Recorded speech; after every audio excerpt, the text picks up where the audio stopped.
I see you. You are live. And you are...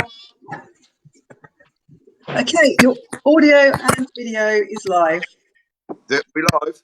Yep. So welcome everybody to the very first Modern Barber Magazine live. We're going to have a debate. We've got Mike Taylor, John Bourne and Sheriff Mehmet. Yo, peace. Okay, so Mike, do you want to start by introducing yourself? Yeah, that's cool. Thanks, Rachel, for holding this. This is going to be, well, really good, we hope. I'm Mike Taylor. I'm the owner of the Bonds brand. So I've got 7 Bond shops and 2 other barber shops that I'm part of. I also own Mike Taylor Education, the Great British Barbering Academy. So I've got a couple of academies here in Poole and part of the Basingstoke College. Oh, my model is employment. And John? Morning, Rachel. My business is called Barber Town Worcester. We have 3 locations in the area in Worcestershire. So we have 2 in Worcester and 1 in Malvern.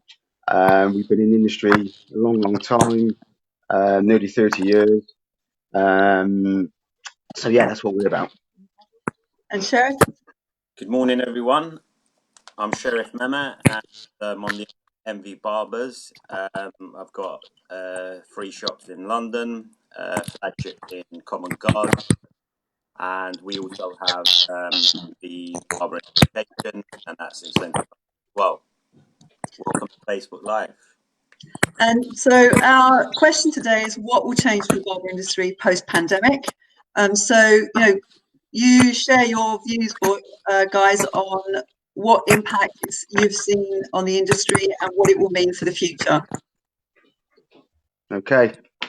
Well, different times call for different measures. So moving forwards now, I think we're going to have to consider different ways of working. And I think we need to look towards Europe because they're a few weeks ahead of us of what they're doing and how they're coming out of this pandemic.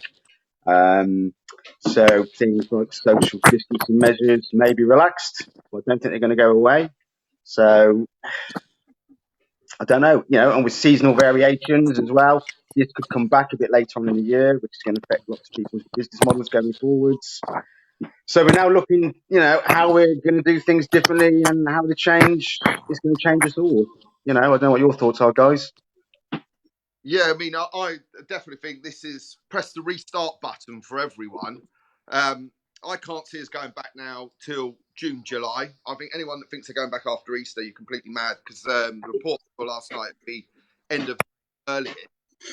But the way I'm trying to keep my staff motivated because any appointment you had is non and void. So anyone who wanted to change their barber, for instance, now can, and for a new barber shop.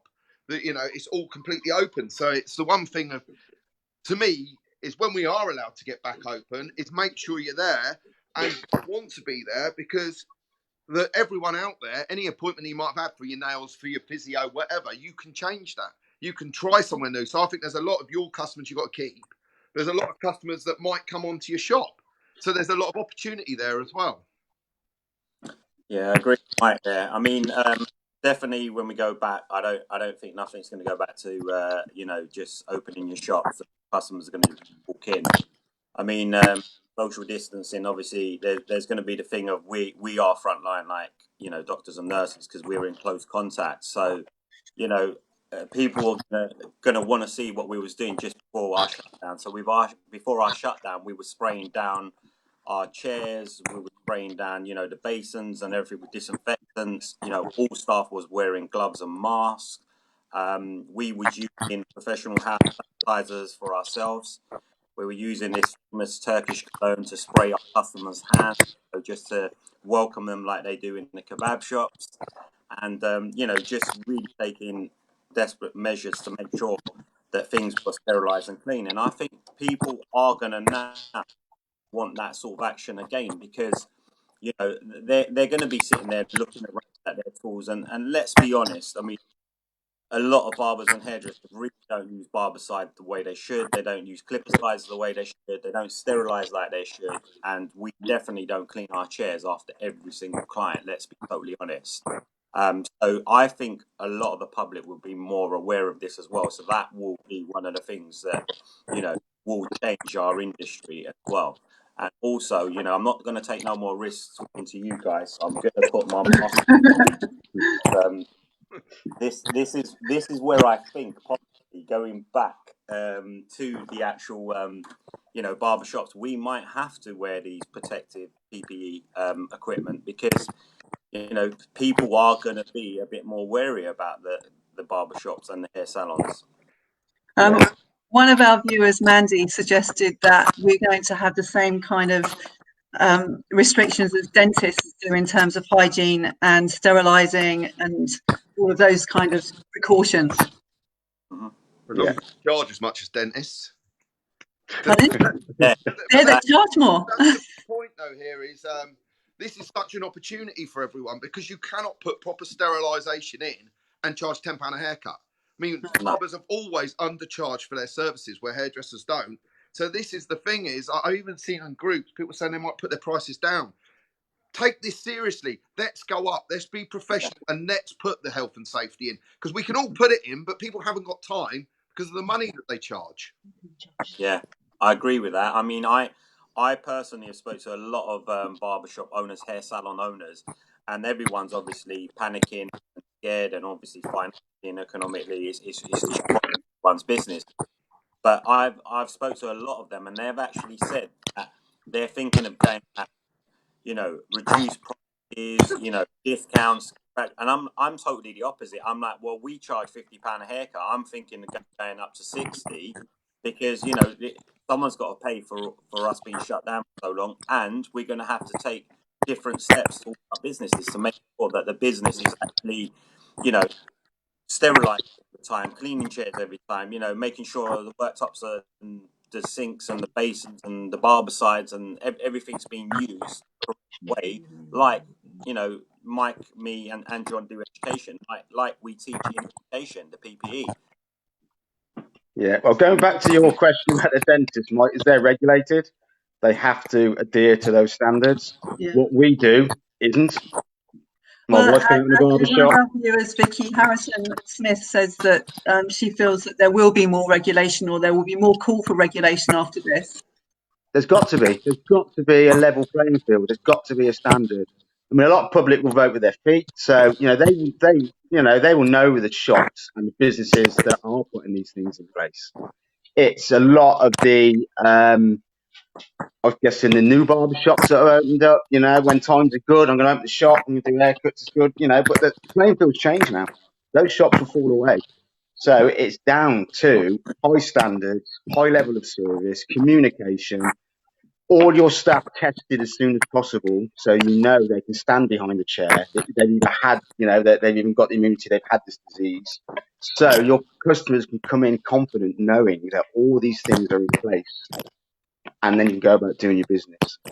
But it's just having that level playing field. So the industry now picks this up. It says, right, let's put this benchmark in. Let's do this moving forward. I mean, not every barber has the right skills. Somebody going on a 6-week course, paying, I don't know what they charge, 2,000 quid to come and train with me. They've just learned to do one haircut. They haven't learned the hygiene aspect. They haven't learned how to work a chair. They don't know all of these things. They just know how to cut hair. But now it comes down to each individual business running their business model correctly as possible and doing all these things right. Taking your staff's temperatures, making sure they're fit for work. It's about the whole. It's huge. It's massive. It's like Mike said. It's pressing the restart button. Everything's got to change. And I'll jump in on that. It's such an opportunity now that I've sat on so many boards and groups where we want it to be taken seriously. The government don't take hairdressers and barbers seriously. We're not taken seriously as a trade. This is a time now is to stand together and get taken seriously. And I think if everyone does come together, we can actually get a movement in and be a more professional trade. I really believe this is the time we can make something positive out of this. Yeah, absolutely. Maybe they're licensing a bit more seriously now as well. Well, what Gary Maitins mentioned, he said that for reputable barbers, all of these things were in place before the pandemic. So it's those Absolutely. people that will win long term. Yeah, I mean, you've got two types of barber, really. You've got the guys that are running their businesses, doing right work with the community, fathers, sons, and then you've got the Insta famous barbers and the Facebook barbers, and that's more about engagement and likes. But the professional, barber shop will prevail. And you're right, we do wash our chairs, we do anti-bac, we do have hand washes, we did all this before. And all those little videos I saw a couple of weeks before this broke out of people spraying their combs and spraying their clippers, you should be fucking doing that anyway. It's Exactly. ridiculous. Yeah, Absolutely ridiculous. but I don't think honestly I know any barbershop that sprays their chairs with disinfectant like you're meant to after every single client. Yeah. I I mean, mean, we have nice. laundry companies that take our gowns away and take our towels away. We have huge laundry bills because we use clean gowns, clean towels all the time. I know barber shops. You look at their gown and around the neck, it's black. Disgusting. Yeah, Absolutely disgusting. we use neck strips and stuff like that and disposable towels, but we don't change our gowns after every single client. We wouldn't be able to do that. I mean, and that's the sort of thing that the clients are now going to recognize, Absolutely. because this is the thing, like where do you stop, how far do you go with health and safety? I mean, are we going to start using disposable gowns as well as disposable towels? Where does the line get drawn? Well, when I first got trained, I worked in a hairdresser's, and every gown after use would get washed, the same as the towels. But that's why they charge so much. Yeah. And this again, it all goes down to price, because the lower the price, it is about the health and safety, and that's what the public's got to get to know. And there's a lot of groups and associations out there that this is your time. This is your time to get out there what you're meant to do and inform people that barbers, we need to be doing it this way, and the prices need to go up to reflect it, because it's going to take time to do that. You can't just say next, same gown, next, same gown. Yeah. It takes time in between the cut, and time is money. Yeah, exactly. So tell me more about the impact that it's had on you as an employer and your staff, and if that would help change things in the future. Okay. Well, Who's the question to first? I don't mind starting. For me, obviously having the three shops, we have quite a pool of staff. There's about 18 of us. And we run sort of half employed. So we take on apprentices, train them up, employ them. And then natural progressions, a lot of them want to go self-employed because it gives them the incentive to sort of build their own clientele, and build a base for them. But for us closing the shops, obviously the self-employed people aren't earning any money whatsoever now, and all our employed staff are now on furlough leave. So we've had to implement all those changes, and obviously the government said they're going to help self-employed people by paying an average of their 3 years' profits over the last 3 years on their tax returns. So they should get some payment in June.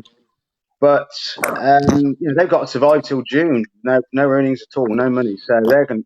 Some of those guys are going to find it tough. And if you have filled in your tax return properly, like you should have done, then you will get the average of your 3 years' profits. But if you haven't, I don't know what you're going to do. Cut hair from home, I'm guessing. Take the risk. But that's what's going on. That's what's going on. We get messages. Can we do home haircuts? No, we can't. There's a pandemic going around. It's ridiculous. So it's affected us. 3 shops are closed. No one's working. We're not earning any money, but we're paying out. I've got to pay out 7 salaries at the end of April. When am I going to get 80% of that back?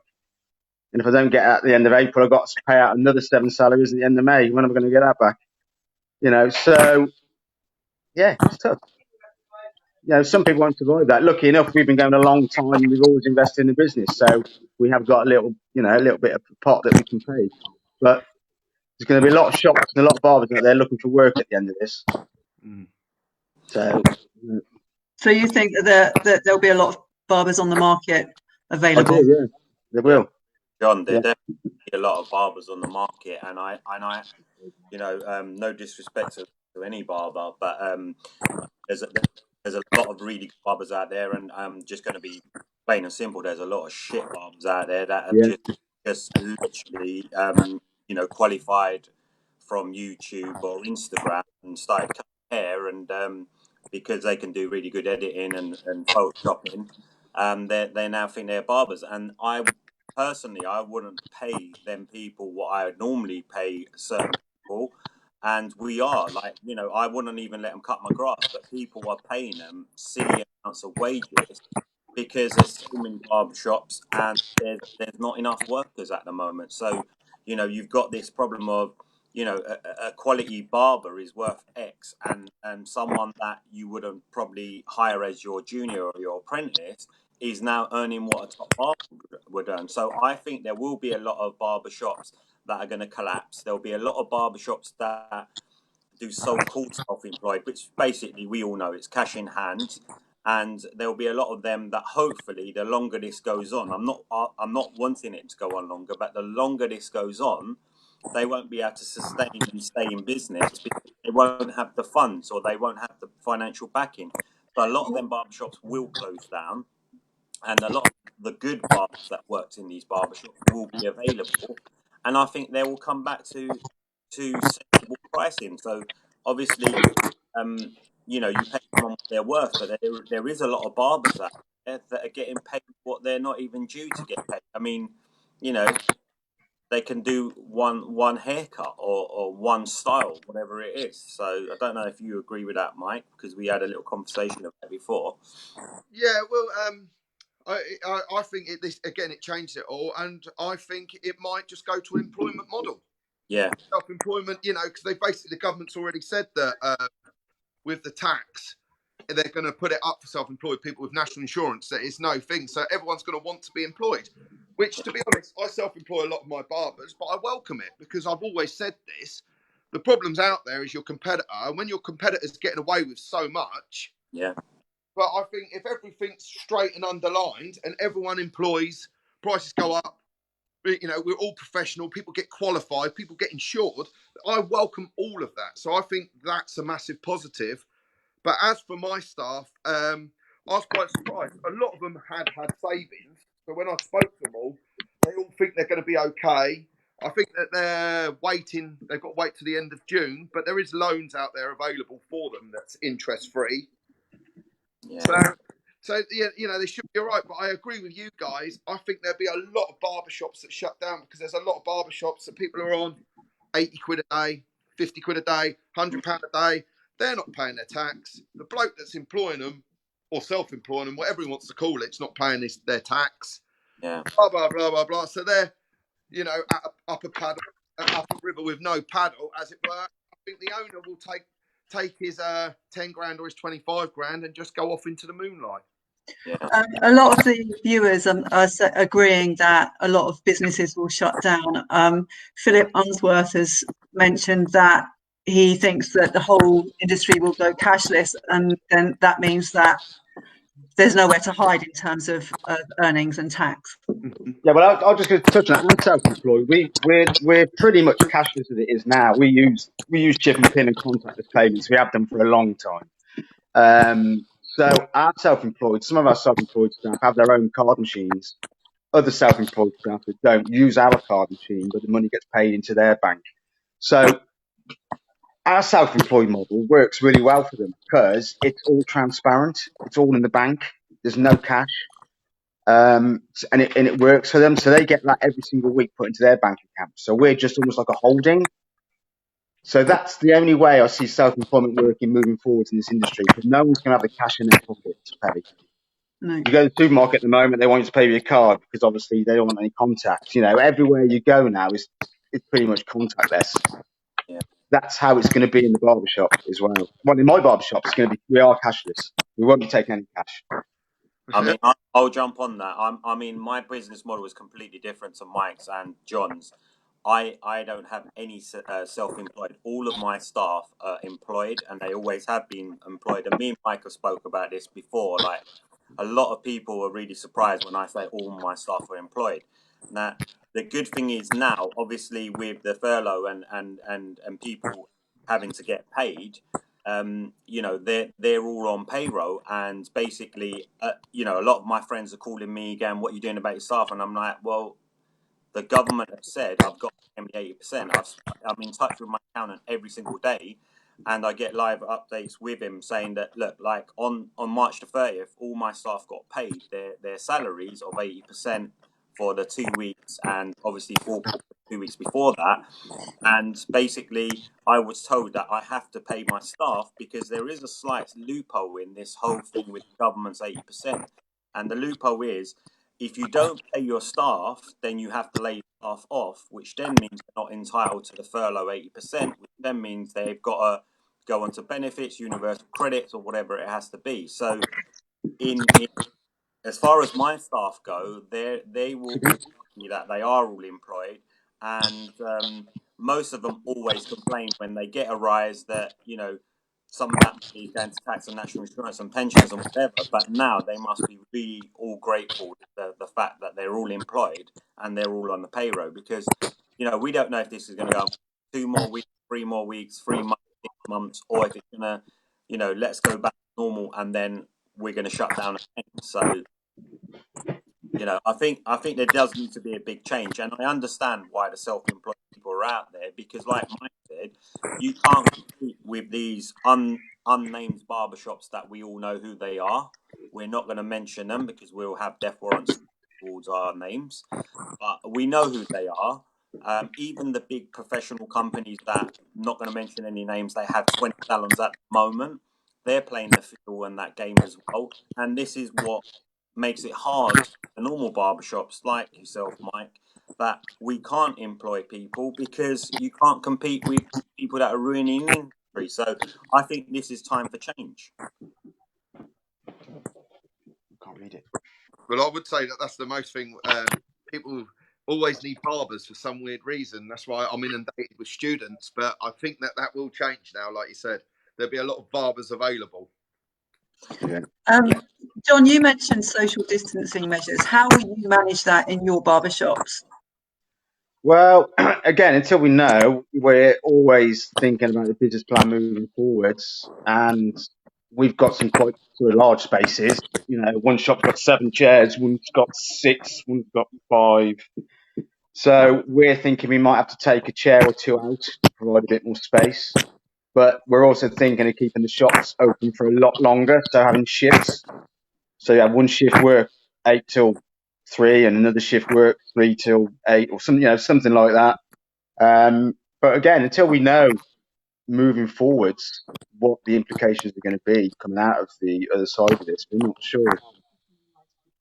You know, I think we, you know, we work a lot on walk-ins. I think that might have to change a little bit to start with. I think there'd be a lot more appointment only. Because some people mostly won't mind being sat next to somebody, but a lot of other people will take the social distancing really seriously. You've only got to go to the supermarket now, haven't you? And they say, oh, please keep 2 meters away. And then you walk down an aisle, you know, and there's 3 or 4 people looking at, I don't know, the fresh loaves of bread, and they're all stood, you know, sort of 2 foot away from each other. So in the barbershop, I don't know how it's going to work just yet. Like I said, we're planning all the time, but until we know, I mean, would the government say, if you're this sort of business, you can open, but unfortunately, if you're this sort of business, you can't? A bit like pubs. You know, you walk to a bar in a pub, and basically you're rubbing shoulders. Nightclub, you know, you're on dance floor, sweating everywhere. So how London tubes. yeah, London tubes, yeah. So moving forwards, how is the lockdown going to be sort of relaxed? And that's the £1 million question. So until we know, we can't really move forwards with our business models, but we are trying to put things in place so that when we do open, we can address a lot of people's worries. What was it? Yesterday they tested everyone in the Faroe Islands, and 50% of the people there had already had it.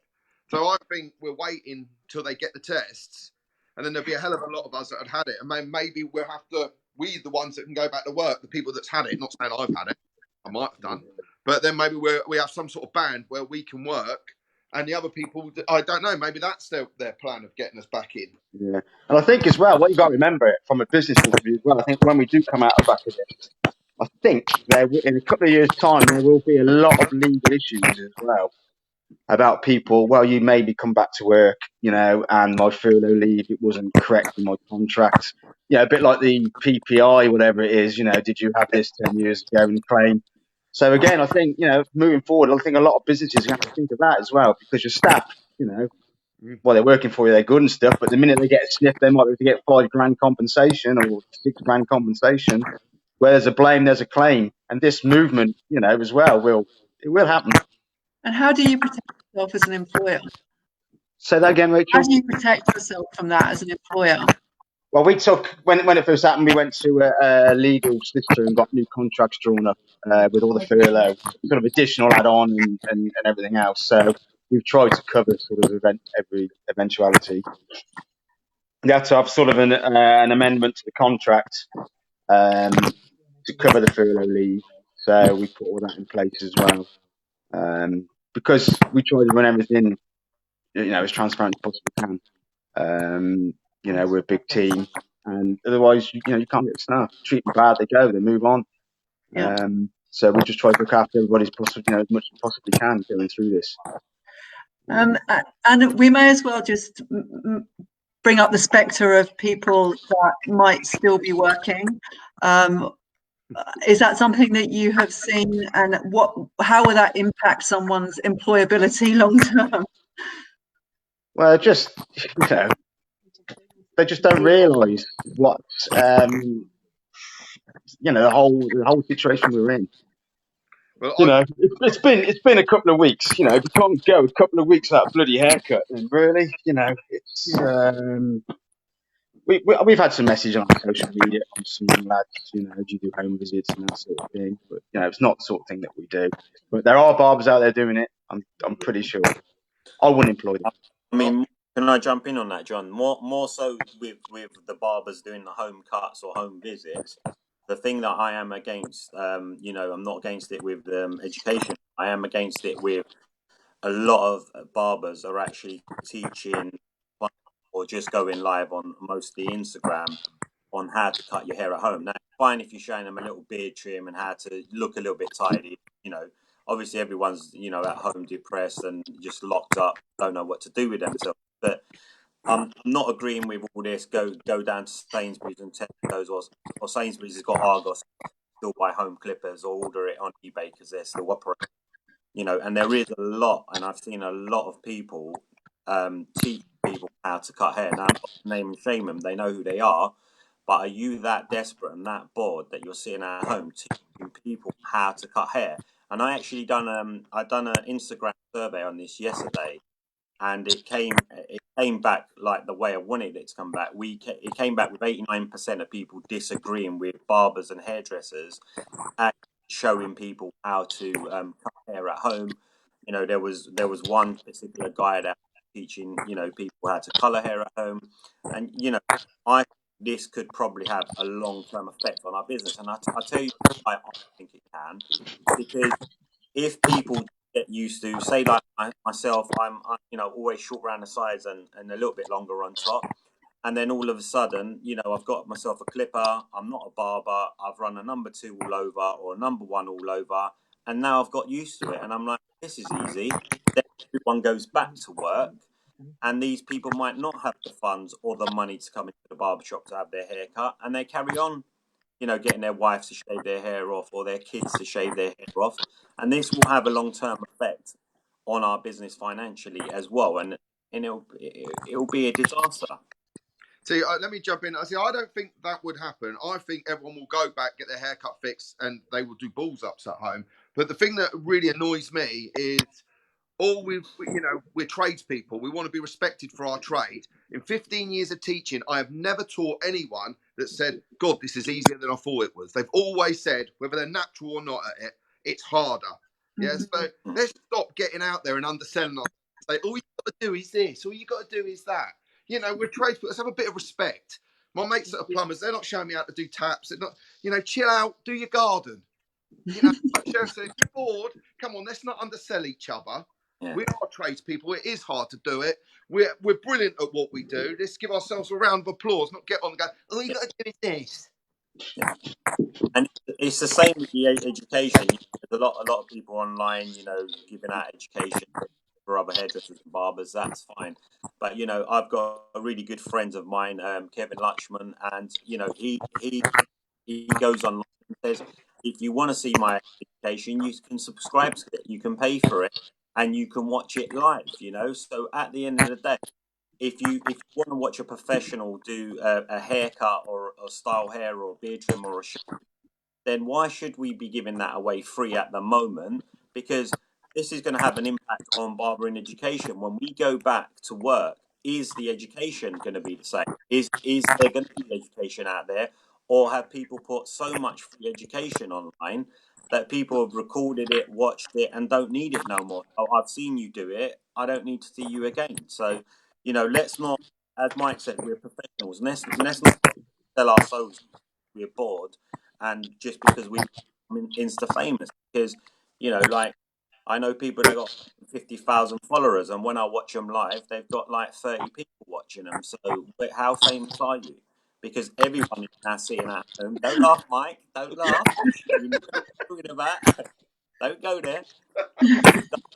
These people where what no one's got an excuse. Everyone's sitting at home. Everyone's bored. Everyone's like not got anything to do. So you're not going to be famous from Instagram, guys. Let's just get on with being professionals and making our industry safe, get back to work, and get back to normality as best as possible. Amen. On the back of that, though, as well, I think barbering, when we do go back, it's never going to be as challenging as it was. Well, it will be, because you're going to have to fix people's hair. You are going to get the ones that are doing the home haircuts. You're also going to mostly be dealing with a lot of guys with longer hair, so who might like it a bit longer. So you're then down to scissor cuts and a bit more shape, not a skin fade or a head shaped haircut, as Mike I'm able to said. do. So I can't do them scissors cut, Johns. I can only do fades. Maybe this is not way in fades. So I'm quite looking forward to getting back to maybe doing a few more of those scissor haircuts. Yeah. But who knows? I think a lot of the younger barbers or the newer barbers that have done a lot of these courses are fine at maybe doing the skin fade type thing. But as soon as you wang a pair of scissors in their hands, then it takes a few years of knowledge and skill in order to do those sorts of haircuts. So it's going to be interesting when we do get back behind the chair to see what's actually in front of us. There's always vanity. So, Rachel, So we're coming to the end of our live now. You've been amazing. Are there any other points that you really feel that you want to share at this stage? yeah, don't cut your hair at home. Yeah. They say. Yeah, it is. Just take this time to get to know your kids, get to know your neighbours, chill out. There's no need to show people haircuts at home. If they've got to cut it, let them get on with it. Mm-hmm. Yeah, brilliant. Thank you so much. Thank you, Mike. Thank you, John. Thank you, Sharon. Over. Cheers, guys. You bet. Buy these for your staff. They're going cheap at the moment. They're £15. All right, that's it. You're out of the room. So that's you were brilliant. Thank you so much. Can you hear me? Oh, good. Oh, we got an average of 100 viewers throughout the whole thing. And oh yeah, the comments are still coming. We've got 135 comments, so you might want to go on and respond to them if you've got the time.